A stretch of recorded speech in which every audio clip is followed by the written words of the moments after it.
Hujan turun perlahan ketika Rina berdiri di depan pintu rumah kontrakannya yang sederhana. Tangan kirinya menggenggam erat payung kecil yang mulai rusak di ujung, sementara tangan kanannya memeluk tas belanja berisi beras dan telur.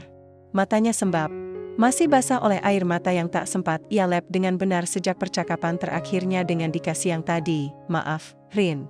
Aku nggak bisa lagi. Kita cerai saja," kata Dika tanpa beban, seolah 5 tahun pernikahan hanyalah kontrak kerja yang masa aktifnya sudah habis. Rina tak menjawab waktu itu. Ia hanya duduk di ujung ranjang, memandangi laki-laki yang dulu ia cintai sepenuh hati, kini berdiri tegak tanpa rasa bersalah. Di tangannya, koper kecil sudah siap, dan langkah kakinya begitu ringan meninggalkan rumah, meninggalkan dirinya dan anak mereka, Arga, yang masih tertidur pulas di kamar. Bukan kabar baru memang. Selama beberapa bulan terakhir, Dika berubah. Pulang makin malam, uang belanja makin sedikit, dan tak ada lagi pelukan atau obrolan hangat seperti dulu. Rina sudah mencium gelagat itu. Tapi tetap saja, mendengar langsung bahwa ia ditinggalkan demi wanita lain terasa seperti dihantam palu godam ke dada. Wanita itu bernama Nadia. Seorang pegawai salon tempat langganan Dika memotong rambut. Rina pernah melihatnya sekali, dari jauh. Ketika tak sengaja menjemput Dika di depan salon. Tubuhnya langsing, kulit putih, dan cara bicaranya centil. Bahkan saat itu, Nadia sempat melirik ke arah Rina sambil tertawa kecil di balik tangan, seolah mengejek. Dika bilang, Nadia lebih mengerti. Dia lebih cocok secara gaya hidup, katanya. Sementara Rina terlalu biasa saja. Tidak tahu cara berdandan. Tidak tahu caranya bersenang-senang. "Saya bukan istri buat gaya-gayaan, Dik," ucap Rina pelan, tapi Dika sudah tak mau dengar. Malam itu, setelah Dika benar-benar pergi, Rina mengunci pintu, duduk di atas lantai ruang tamu yang dingin, dan menangis dalam diam. Bukan karena takut sendirian, tapi karena perih membayangkan masa depan Arga tanpa ayah yang dulu ia anggap panutan. 3 hari setelahnya, Rina mulai membereskan hidupnya.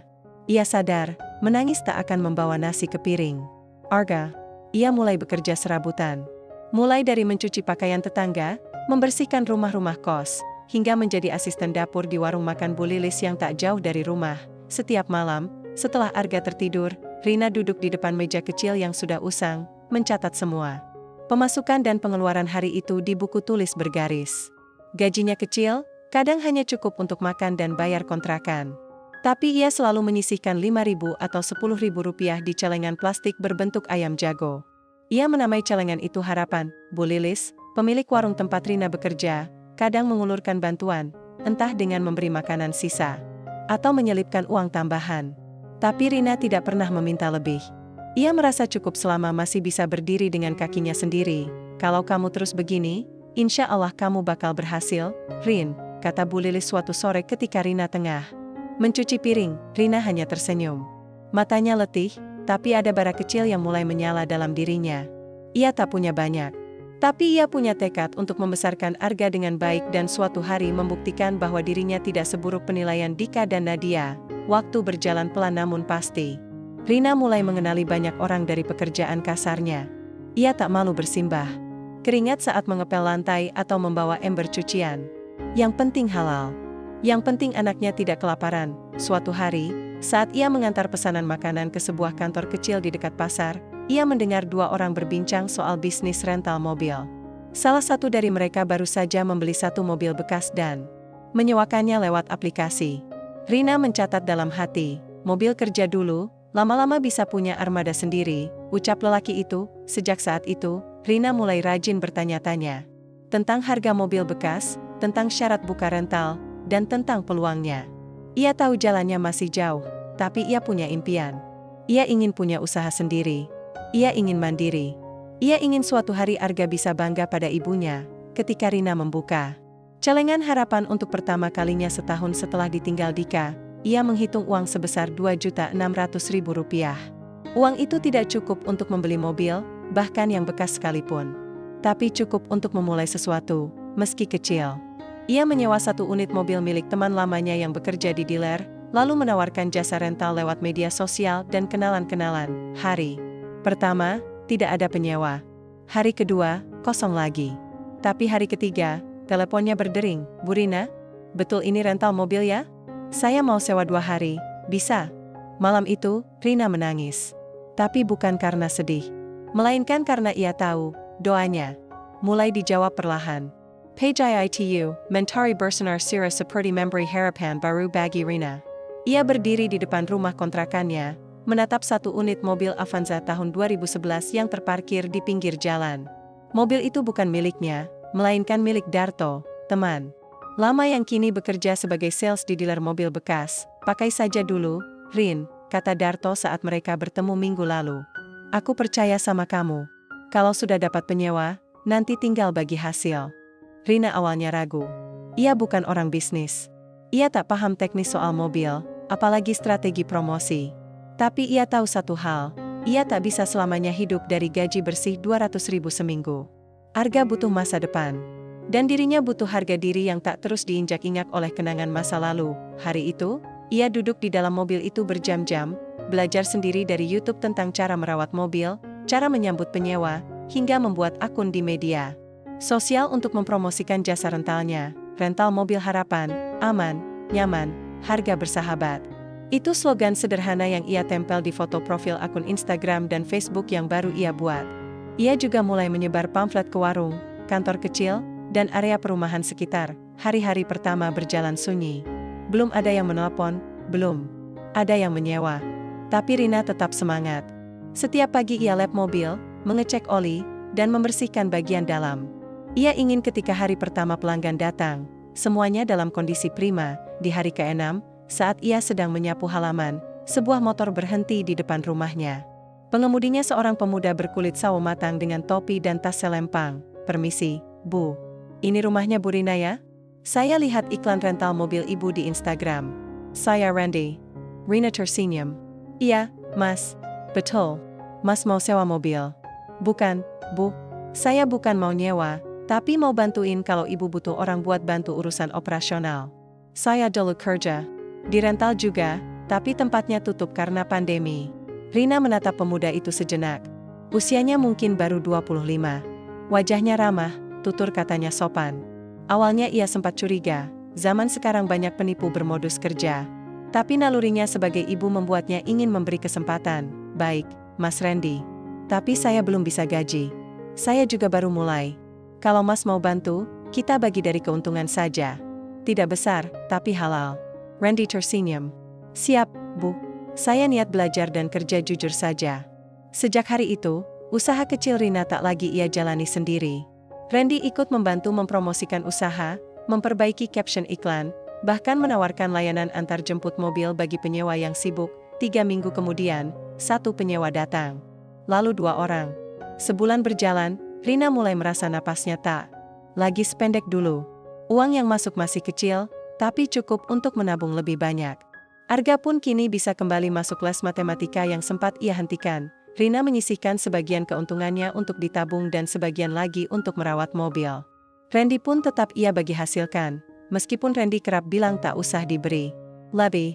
Saya sudah cukup dikasih makan dan diajak kerja jujur, Bu.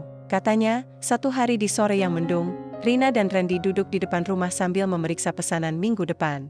Ada satu penyewa dari luar kota yang ingin sewa mobil selama 5 hari. Ini pemesanan terlama sejauh ini, Bu. Kalau pesanan makin banyak, kita bisa tambah mobil satu lagi. Saya tahu tempat lelang mobil murah yang bisa dicicil, kata Randy. Antusias, Rina mengangguk, matanya menatap langit. Saya juga pengen nambah. Tapi pelan-pelan saja. Yang penting gak rugi dan gak nyusahin orang. Yang tidak mereka tahu, di sudut kota lain, Dika dan Nadia sedang sibuk memamerkan gaya hidup baru mereka. Sejak Dika menikahi Nadia, ia membeli mobil baru, Pajero putih yang selalu diparkir di tempat mencolok saat ke mall atau kafe. Mereka aktif di media sosial, sering mengunggah foto-foto makan malam mewah, staycation, dan belanja barang bermerek. Di balik senyum di layar, kehidupan Dika sebenarnya mulai pincang. Ia keluar dari kantor lama demi mengikuti bisnis investasi yang dikenalkan Nadia. Tapi bukannya untung, uangnya malah lenyap, dan kini mereka bergantung pada pinjaman leasing dan kartu kredit. Pajero itu pun bukan milik pribadi, melainkan hasil kredit besar-besaran. Namun Dika tidak tahu, mobil yang kerap ia bawa sewa keluar kota itu, dulunya adalah milik dari jaringan rental kecil yang dibangun oleh Rina. Sebab setelah berjalan 4 bulan, Rina dan Randy berhasil menambah satu mobil lewat sistem sewa beli dari lelang. dan menitipkannya ke unit rental mitra lain. Rina tidak pernah mencari tahu kabar Dika. Ia juga tak mengikuti akun media sosial Nadia. Bagi Rina, masa lalu adalah pelajaran, bukan beban. Kini fokusnya hanya satu, bertahan, berkembang, dan membesarkan Arga dalam lingkungan yang sehat, penuh kasih, tanpa racun dari masa lalu. Suatu malam, saat Arga sudah tertidur, Rina duduk di dapur dengan segelas teh hangat dan sebuah buku catatan yang mulai lusuh. Ia mencatat lagi pengeluaran dan pemasukan minggu itu, lalu menggambar satu bagan kecil, mobil kedua, target 2 bulan. Matanya menatap garis-garis itu dengan senyum kecil. Dulu, siapa sangka dirinya bisa berada di titik ini. Dulu, ia hanya ibu rumah tangga yang dianggap tidak menarik. Tapi kini, ia adalah ibu tangguh, pengusaha kecil yang jujur, dan perempuan yang bangkit dari luka paling dalam. Ia tahu perjalanan masih panjang. Tapi ia tak lagi takut. Karena kini, ia sudah tahu arah dan punya tujuan yang pasti. Pagi itu, Rina duduk di ruang tamunya yang sederhana, secangkir kopi hangat tersaji di meja kayu yang mulai lapuk. Arga sedang menggambar di pojok ruangan, sementara Rina memanfaatkan waktu luang untuk memeriksa media sosial usahanya. Pesanan minggu depan mulai masuk, 2 sewa harian dan 1 bulanan. Saat membuka akun Instagram, matanya tanpa sengaja tertuju pada notifikasi kiriman dari akun lama temannya, yang ternyata membagikan unggahan Dika. Rasa penasaran menyeruak.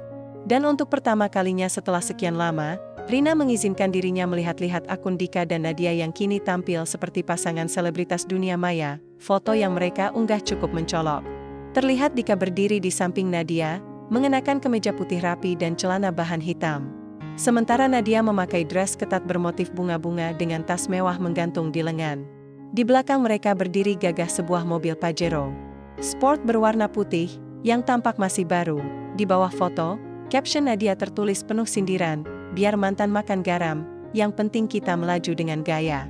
Hidap kilas atas bukan buat semua orang, hanya mereka yang tahu cara menikmati hidap, bukan mengasihani diri sendiri. Pajero lovers kelas atas mantan silau, Rina terdiam membaca kalimat itu. Jari-jarinya berhenti menggulir. Tidak marah. Tidak sakit hati. Ia hanya menatap layar ponselnya dengan tatapan datar, lalu tersenyum tipis, bukan karena Nadia terlihat cantik. Bukan karena Dika tampak gagah. Tapi karena Rina tahu betul mobil yang mereka banggakan itu bukan milik mereka. Pajero putih itu adalah salah satu armada rental milik Rina sendiri. Beberapa bulan lalu, saat usahanya mulai berkembang, Rina mulai menambah koleksi mobil.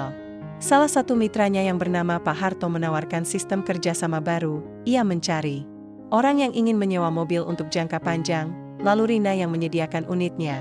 Pajero putih itu adalah hasil lelang, yang sudah diperbaiki total dan dicat ulang agar tampak seperti baru.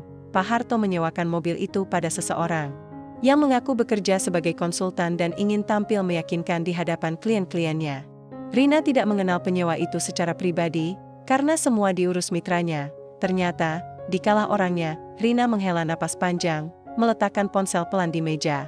Ia menatap langit-langit rumah yang sederhana, lalu mengalihkan pandangannya ke Arga yang kini tertawa sendiri karena menggambar karakter lucu dari kartun kesukaannya. Yang penting kamu bahagia, nak, gumam Rina Pelen.ia tak merasa perlu marah. Mobil itu memang miliknya, tapi Dika menyewanya secara sah. Ia membayar sewa tepat waktu, dan Rina menerima uangnya dengan profesionalisme. Bahkan Rina merasa lucu. Hidup benar-benar berputar dengan cara yang tak bisa ditebak.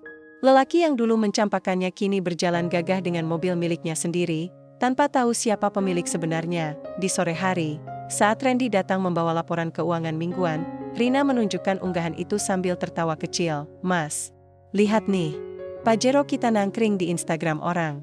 Tapi mereka seolah-olah itu mobil pribadi. Randy mendekat dan ikut membaca. Ia tertawa kecil. Wah, jadi ini yang nyewa bulan lalu itu, mantan ibu? Rina mengangguk. Dunia lucu, ya, Mas. Tapi aku tidak ingin merendahkan mereka. Biarlah, kalau itu bisa membuat mereka bahagia. Randy menatap Rina sejenak, lalu berkata lirih, Bu Rina hebat. Orang lain mungkin akan marah, posting balasan, atau membongkar semua fakta. Tapi ibu diam saja. Rina tersenyum sambil menatap halaman depan rumah yang mulai gelap. Mas Randy, aku pernah jatuh dalam luka yang membuatku hilang arah. Tapi aku belajar bahwa membalas itu hanya menambah luka.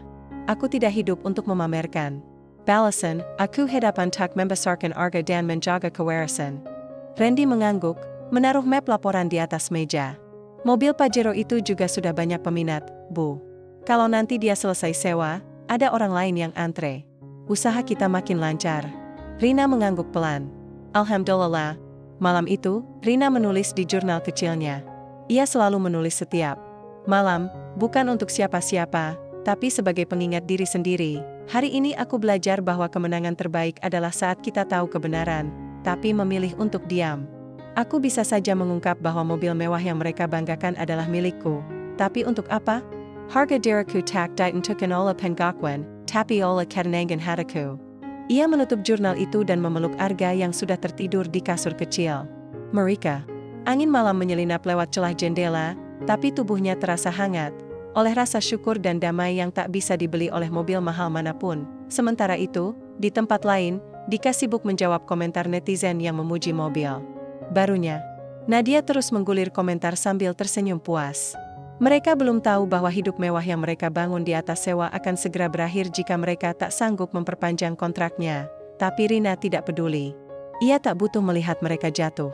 Karena kemenangannya bukan saat mantan suaminya kehilangan mobil, tapi saat dirinya berhasil membuktikan bahwa ia bisa bangkit dan berdiri tanpa menjatuhkan siapapun. Udara pagi itu begitu cerah.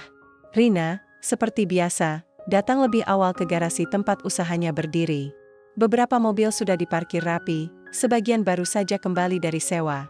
Ia menyapa pegawai-pegawainya yang tengah bersiap mencuci kendaraan dan mengecek kondisi unit. Di ruang kantor kecil yang dibangun dari bekas kontainer, Rina duduk di balik meja. Ia membuka laptop dan mulai memeriksa daftar penyewa terbaru untuk minggu ini. Randy belum datang, jadi pagi itu ia sendiri yang bertugas mengecek administrasi. Matanya menyapu daftar nama pada kolom penyewa bulanan. Beberapa nama sudah familiar, termasuk pelanggan tetap. Namun, satu nama membuatnya berhenti, Dika Pratama. Alis Rina terangkat. Ia menarik napas dalam-dalam, mencoba memastikan bahwa ia tidak salah baca. Ia klik pada file penyewa tersebut, formulir digital yang berisi identitas dan alamat, benar. Nama, foto KTP, dan nomor telepon yang tertera semuanya cocok. Itu memang Dika, mantan suaminya. Tapi yang membuat Rina tersenyum bukan hanya fakta bahwa Dika menyewa mobil dari tempatnya, melainkan bahwa ia melakukan itu melalui salah satu staf rentalnya, bukan secara langsung. Nama pegawai yang tercatat sebagai petugas yang menerima penyewaan adalah Fikri, staf baru yang belum terlalu mengenal latar belakang pribadi Rina. Fikri menerima pesanan itu sekitar 2 minggu yang lalu, dan saat itu Rina sedang mengurus kendaraan servis keluar kota. Rina memandangi layar laptop cukup lama. Sebelum akhirnya tertawa kecil, dunia benar-benar lucu, ya, gumamnya sendiri. Ia tidak merasa marah, tidak merasa dikhianati, tidak juga merasa ingin membalas. Justru hatinya tenang, seolah ini adalah bagian dari pelajaran hidup yang harus ia alami. Mantan suaminya, yang dulu meninggalkannya demi wanita lain, kini secara tidak sadar menyewa mobil dari perempuan yang dulu ia anggap tidak punya masa depan, bukan kebetulan. Rina percaya, ini adalah cara semesta menunjukkan bahwa kerja keras, ketekunan, dan kesabaran selalu akan memunculkan buahnya, bahkan tanpa perlu membalas dengan kebencian. Ponselnya berdering, membuyarkan lamunannya. Ternyata Randy yang mengabari bahwa ia akan sedikit terlambat karena ada urusan mendadak di rumah. Rina mengangguk pelan dan kembali pada daftar pesanan. Setelah semua berkas selesai dicek, Rina keluar dari kantor kecilnya dan berdiri di depan deretan mobil. Salah satunya, Pajero putih yang beberapa hari lalu digunakan oleh Dika, baru saja dikembalikan. Mobil itu kini sedang dicuci oleh tim pembersih. Ia memeriksa bagian dalam mobil, memastikan tidak ada kerusakan atau barang tertinggal di kursi belakang. Rina menemukan brosur tempat wisata yang sering dipromosikan oleh influencer. Di sudut brosur, ada catatan kecil dengan tulisan tangan Nadia. Kita harus ke sini akhir bulan, biar bisa update lagi. Rina menatap catatan itu sebentar, lalu meletakkannya kembali. Tidak ada perasaan iri atau benci. Ia justru tersenyum. Membayangkan bagaimana Nadia mungkin merasa begitu percaya diri saat berfoto di balik kemudi mobil yang ia kira milik pribadi. Biarlah. Selama mereka bahagia, itu cukup, ucap Rina lirih, lalu menutup pintu mobil perlahan. Menjelang siang, Randy datang dan langsung masuk ke kantor. Rina memanggilnya dan menunjukkan daftar penyewa yang sudah ia periksa. Mas Randy, kata Rina sambil menunjuk ke layar laptop. Coba lihat penyewa unit Pajero kemarin. Randy mencondongkan badan, membaca nama di layar, lalu menoleh ke Rina. Dika Pratama? Ini bukan mantan suami ibu? Rina mengangguk. Ayah. Dan dia nggak sadar bahwa dia nyewa mobil dari tempat kita. Randy tampak kaget, lalu tertawa kecil.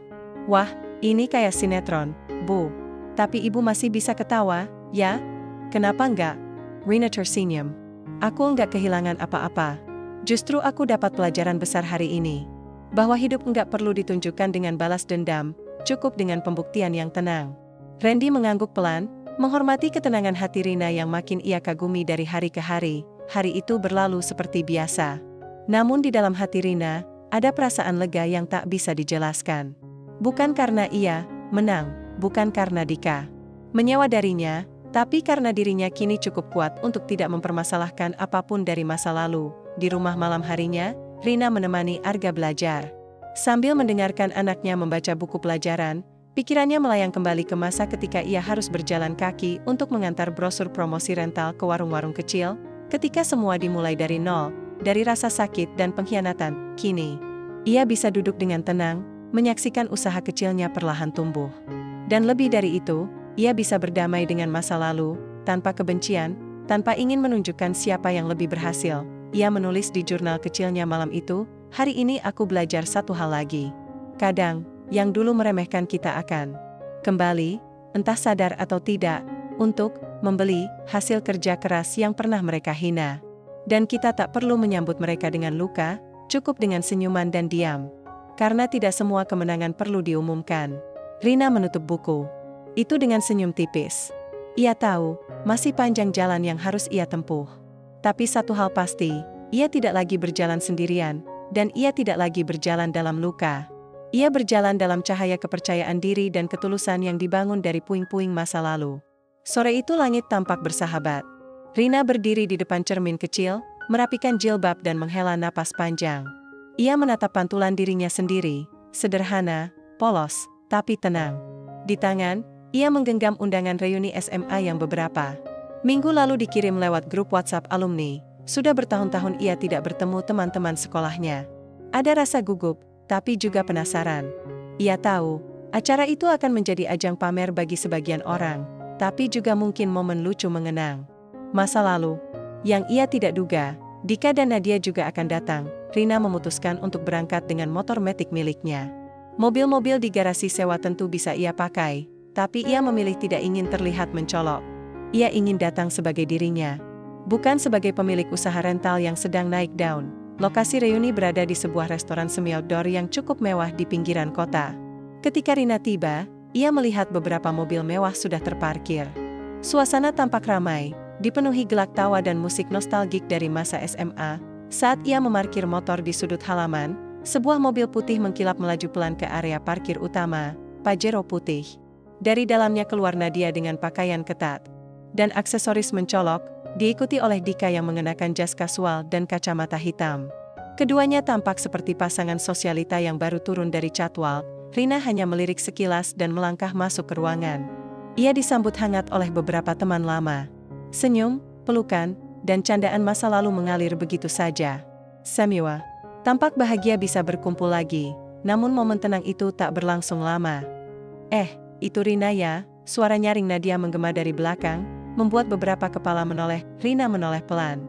Nadia melambaikan tangan sambil berjalan mendekat, langkahnya dibuat setegas mungkin seperti ingin menunjukkan hak tinggi dan tas bermerek yang melingkar di lengan. Masya Allah, kamu masih naik motor, Rin? Tanya Nadia dengan tawa kecil yang sinis. Padahal katanya janda-janda sekarang udah pada sukses.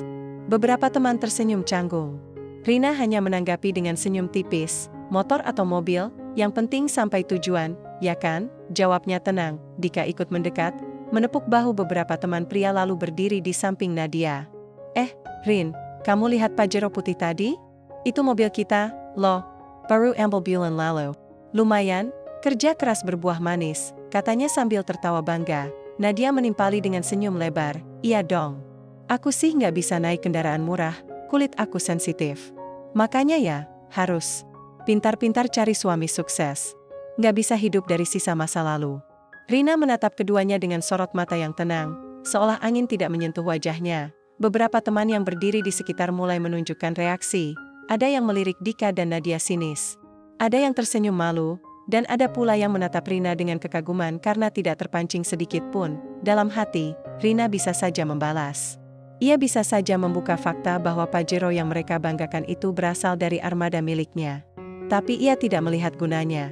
Ia tahu, keangkuhan akan runtuh oleh waktu, bukan oleh kata-kata. Ia hanya berkata pelan, "Wah, keren banget mobilnya. Semoga awet, ya. Jangan lupa servis rutin." Nadia tertawa nyaring, mengira Rina sedang menyindir dengan halus, tapi tidak menyadarinya sebagai kenyataan. Acara berlanjut dengan makan malam dan sesi foto bersama. Rina duduk bersama sahabat lamanya, Lela dan Sinta, yang diam-diam tahu tentang perjalanan hidup Rina. "Rin, kamu hebat banget. Sumpah, kalau aku jadi kamu, aku udah lempar fakta depan muka mereka," bisik Sinta sambil melirik ke arah Dika dan Nadia yang sibuk di meja lain. Rina hanya menggeleng pelan. "Kalau kita terus urus orang yang pernah nyakitin kita nggak punya waktu buat hidup kita sendiri. Lagian, aku udah bahagia sekarang." Lela menepuk tangan Rina pelan. "Dan itu yang nggak bisa mereka beli." Saat acara usai dan tamu mulai pulang satu persatu, Rina kembali ke area parkir. Ia mengenakan helm dan bersiap menyalakan motor. Dari kejauhan, ia melihat Dika membuka pintu Pajero sambil memamerkan kuncinya pada salah satu teman pria. Namun tiba-tiba, Dika tampak panik. Alarm mobilnya menyala sendiri, pintunya tidak bisa dibuka. Rina menoleh sekali lagi, lalu berjalan tenang ke arah keluar. Dari balik helm, ia tersenyum kecil. Bukan senyum puas, melainkan senyum lega, karena ia tahu siapa dirinya hari ini, tanpa perlu validasi dari siapapun. Dan malam itu, angin membawa pulang Rina dengan ketenangan yang tidak pernah dimiliki oleh mereka yang hidup untuk pamer. Keesokan harinya setelah reuni, suasana kantor rental milik Rina tampak seperti biasa. Randy sedang memeriksa jadwal pengembalian kendaraan, beberapa pegawai lain melayani pelanggan yang datang silih berganti. Rina duduk di ruang administrasi, memeriksa laporan keuangan dan notifikasi dari aplikasi rental yang terus berdenting. Pukul 11 siang, sebuah acara komunitas pengusaha lokal digelar di Balai Kota. Acara ini dihadiri berbagai pelaku usaha kecil menengah, termasuk pemilik-pemilik jasa transportasi. Rina diundang oleh panitia untuk menerima apresiasi sebagai salah satu pelaku usaha wanita inspiratif. Ia datang bersama Randy yang membawa beberapa brosur dan kartu nama usaha mereka. Di lokasi, suasana meriah. Stand-stand UMKM berjejer, pembicara silih berganti naik ke panggung membagikan kisah sukses. Saat giliran Rina dipanggil ke panggung, ia berjalan anggun namun sederhana. Mengenakan blus putih dan rok hitam panjang, ia tersenyum kepada audiens. Tak banyak bicara, ia hanya menyampaikan ucapan terima kasih dan menyebut bahwa bisnisnya berawal dari satu mobil pinjaman, kini menjadi belasan armada. Ketika Rina turun dari panggung, seorang moderator acara mewawancarainya secara informal. Beberapa pengunjung dan peserta berkumpul, termasuk beberapa wajah tak asing. Di antaranya, tanpa disadari, adalah Dika dan Nadia yang kebetulan juga datang untuk menghadiri seminar bisnis properti di ruangan sebelah. Mereka berdiri tak jauh dari tempat Rina dan Randy mengobrol santai dengan pengunjung. "Bu Rina ini, ya, luar biasa," ujar Randy bangga. "Mobil Pajero putih aja, itu baru seminggu lalu disewa harian sama pelanggan. Saya yang ngurus langsung. Soalnya itu salah satu unit andalan milik beliau. Mobilnya laku keras disewa." Beberapa orang menyahut kaget. "Pajero putih? Yang platnya B1823 WK itu?" Randy mengangguk cepat. "Iya, betul banget. Sekarang dipakai sama pasangan muda, katanya sih mau pamer-pameran reuni." "Ya, silakan aja, asal bayar sewanya lancar." Seketika suasana hening sesaat, mata beberapa orang otomatis beralih ke arah Dika dan Nadia yang berdiri tak jauh dari kerumunan itu. Wajah keduanya langsung berubah. Nadia menegang, sementara Dika menelan ludah, dadanya terasa sesak. Nadia buru-buru menarik tangan Dika dan hendak pergi, tapi suara dari kerumunan terdengar, "Loh, Mas Dika, bukannya itu mobil yang dipamerin di reunian kemarin?" "Semiwa Motor Tojo." Dika berusaha tersenyum. Iya, memang pinjam dulu, lagi nunggu mobil pribadi kami yang baru turun," katanya tergagap, mencoba menyelamatkan muka. "Rental juga sekarang jadi pilihan, hemat biaya, ya kan?" Nadia tak bisa menyembunyikan wajah canggungnya. Ia menunduk, lalu tersenyum kaku. Tapi tak satu pun bisa menutupi rasa malu yang membakar pipinya. Rina yang sejak tadi diam, akhirnya maju sedikit mendekat. Ia menatap mereka berdua dengan senyum tenang. Tenang saja, Dika, Nadia, saya senang kalau mobil. Kami bisa membantu kalian tampil percaya diri di acara kemarin.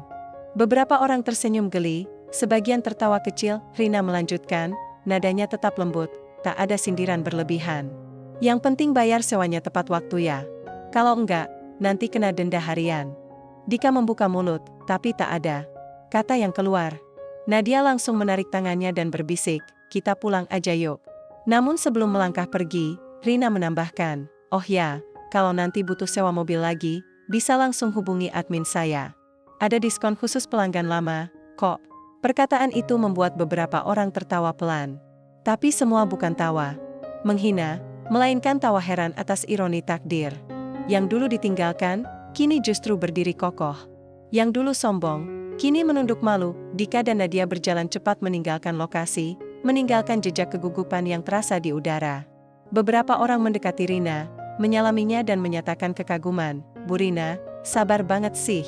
Saya, kalau jadi ibu, udah saya bongkar tuh fakta di depan muka mereka, celetuk seorang pengunjung. Rina hanya tersenyum. Kebanggaan itu nggak perlu disuarakan keras-keras. Yang penting, kita tahu apa yang sudah kita capai. Randy, yang sedari tadi berdiri di samping Rina, merasa sedikit bersalah. Maaf ya, Bu. Saya nggak sengaja tadi nyebut soal Pajero. Rina mengangguk pelan. Nggak apa-apa, Ren. Mungkin ini waktunya. Buyer Marika Balajar, hit up Bukan Soul Gaya-gayan. Ada waktunya semua orang diberi cermin, dan mereka melihat siapa diri mereka sebenarnya. Hari itu ditutup dengan rasa lega di dada Rina. Bukan karena telah membalas dendam, tapi karena tahu bahwa hidup akan selalu berpihak pada mereka yang sabar dan tekun. Dan untuk Dika serta Nadia, hari itu adalah hari ketika semua kepura-puraan mereka terbuka, tanpa harus Rina bersusah payah mengungkapkannya, karena terkadang, kebenaran tak perlu dikejar. Ia akan datang sendiri, pada waktunya. Setelah insiden di acara komunitas pengusaha itu, suasana menjadi hening sesaat. Dika dan Nadia bergegas meninggalkan lokasi tanpa sepatah kata pun. Tak ada lagi tawa mereka yang dulu sering menyindir. Tak ada lagi nada tinggi yang menyombongkan. Mobil mewah atau kehidupan kelas atas yang kerap mereka pamerkan, semua orang telah melihat kenyataan. Mereka mungkin bisa memalsukan gaya hidup di media sosial, tapi tidak bisa menghapus fakta yang sudah terucap langsung di hadapan puluhan pasang mata dan telinga. Sementara itu, Rina tetap berdiri di tempatnya dengan wajah tenang. Tidak ada dendam yang meletup di dadanya. Tidak ada keinginan untuk mempermalukan secara sengaja. Ia hanya menatap mereka dengan senyum tipis, sebuah senyum yang lahir dari ketegaran, bukan kesombongan. Hari itu, Rina pulang ke rumah seperti biasa. Mengendarai motornya yang sudah menemaninya sejak awal usaha rental dimulai. Meski kendaraan roda 2 itu tidak mewah, tapi baginya ia lebih dari sekadar alat transportasi. Ia adalah saksi bisu dari proses panjang, jatuh bangun, dan setiap tetes keringat yang pernah ditumpahkan. Sesampainya di depan rumah kontrakannya yang kini jauh lebih baik dari sebelumnya, seorang anak kecil berlari menghampirinya. Wajah mungil itu bersinar cerah. Mama Aa, teriaknya gembira. Mama tadi di TV. Pak RT pasangin siaran dari balai kota. Rina tertawa kecil dan memeluk putranya dengan erat. Iya, nak. Mama cuma kasih sedikit cerita. Dari dalam rumah, Bu Lilis, ibunda Rina, juga menyambut dengan senyuman bangga. Wajah tuanya yang dulu sering muram karena kesedihan kini tampak lebih berseri. Ia tahu, anak perempuannya telah berhasil bangkit dari titik terendah hidupnya. Kamu luar biasa, Rin, ujar Bu Lilis sambil mengelus punggung Rina. Bukan cuma usahamu yang maju, tapi hatimu juga besar. Mama lihat kamu tadi, kamu bisa aja permalukan mereka, tapi kamu nggak pilih jalan itu. Rina hanya tersenyum. Saya enggak pernah niat balas dendam, Ma. Saya cuma pengen buktiin bahwa wanita yang ditinggal karena dianggap tak layak, bisa bangkit. Bahkan lebih dari sekadar layak. Malam itu, mereka makan malam sederhana. Sepiring sayur bening, tahu goreng, dan sambal terasi. Tapi suasananya hangat. Tidak ada kekurangan, tidak ada kesedihan. Yang ada hanya rasa syukur, di luar rumah, papan kecil bertuliskan, Rina Trans, rental mobil harian bulanan, mulai sering menarik perhatian warga. Usahanya berkembang pesat. Armada mobilnya kini telah mencapai 20 unit, beragam jenis, dari city car, mobil keluarga, hingga SUV seperti Pajero. Pegawainya bertambah, dan semua direkrut dari lingkungan sekitar yang membutuhkan pekerjaan. Rina tak hanya tumbuh sebagai pengusaha, tapi juga menjadi sumber harapan bagi orang lain. Beberapa bulan setelah kejadian itu, kisah hidup Rina mulai dibicarakan oleh warga sekitar. Bahkan salah satu media lokal menulis artikel berjudul, "Ditinggal Suami, Kini Jadi Ratu Rental Mobil, Kisah Rina yang Menginspirasi."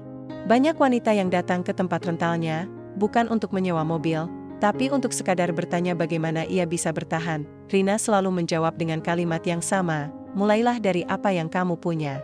Jangan tunggu sempurna, tapi lakukan dengan sepenuh hati. Sementara itu, kehidupan Dika dan Nadia pelan-pelan redup. Setelah aib terkuak, mereka kehilangan muka di lingkungan. Proyek-proyek bisnis kecil yang mereka rintis tidak berjalan karena gaya hidup konsumtif. Mobil-mobil mewah yang mereka sewa tak lagi mampu mereka bayar. Hingga akhirnya, nama mereka menghilang dari peredaran, tapi Rina tidak peduli. Ia tak pernah menoleh ke belakang terlalu lama. Fokusnya bukan pada masa lalu, melainkan pada apa yang masih bisa ia bangun hari esok. Setiap pagi, ia tetap bangun lebih awal. Memastikan pegawainya bekerja dengan baik, kendaraan dalam kondisi prima, dan pelanggan puas. Ia menanamkan nilai kejujuran, kerja keras, dan rendah hati. Anaknya kini tumbuh sehat dan cerdas.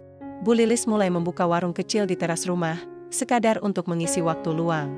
Rumah yang dulu sempit dan reot, kini sudah direnovasi perlahan, dengan cat baru, pagar besi sederhana, dan suasana yang lebih layak untuk dihuni dengan bangga. Di penghujung suatu sore, saat matahari mulai tenggelam di balik atap-atap rumah, tetangga, Rina duduk di teras. Ia menyesap secangkir teh hangat sambil memandangi jalanan kecil depan rumah. Anak laki-lakinya bermain bola dengan teman-temannya, tertawa riang tanpa beban. Rina menarik napas panjang, lalu menghembuskannya pelan.